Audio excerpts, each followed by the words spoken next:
Sometimes when I look at my photographs that are published in the magazine, I'll say, geez, I'd like to go there. And then I think, hey, wait a minute, I shot that picture. But, you know, usually you're working so darn hard, you don't really appreciate the beauty of the place. It's hard to calculate how many pictures I've had in National Geographic, but I think I've figured at least 2,000.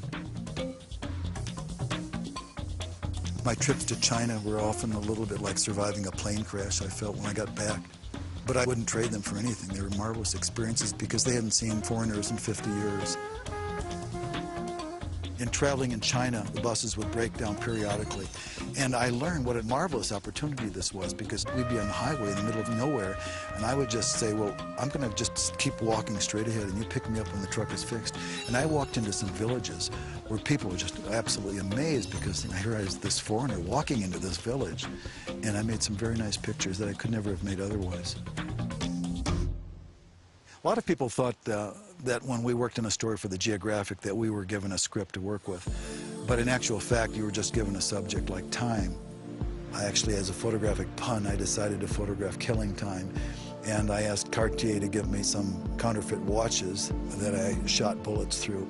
There was one picture where the bullet was touching the back of the watch, and there was kind of a flash that was actually the compression of air molecules hitting the back of the watch.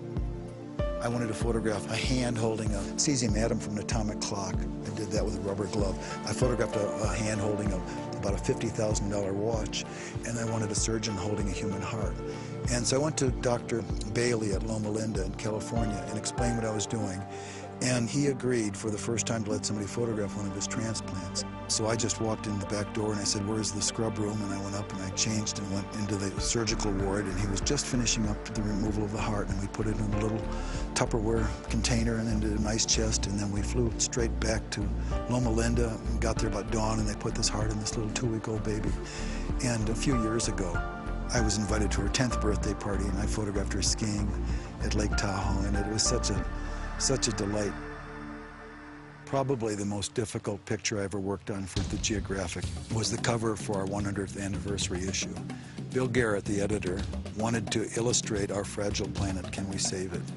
The idea was to get a handmade Steuben crystal ball and actually have it exploding, and to reproduce it as a hologram, a 2-part hologram, so that when you looked at it from one angle, you saw the entire globe, and when you tipped it, you saw it cracking apart. And so I learned that the best way to photograph glass is to shoot it with absolutely the lowest velocity bullet that you can get by with, so you're just cracking it. The sequence of events would actually start with locking on to the pulsed laser, and at a certain point in the firing stream, the solenoid released the globe fell in the air, the gun, which was mounted in a special cradle, was electronically fired, struck the globe, it continued to fall, the shutter opened up, let one flash into the room, and it recorded the holographic image, and then it fell into a little basket where I could collect it and save it to re-glue it back together again for another attempt. If you were to look very carefully at the image that was published on the cover of National Geographic, you can actually locate the pellet because it's ricocheted inside the globe.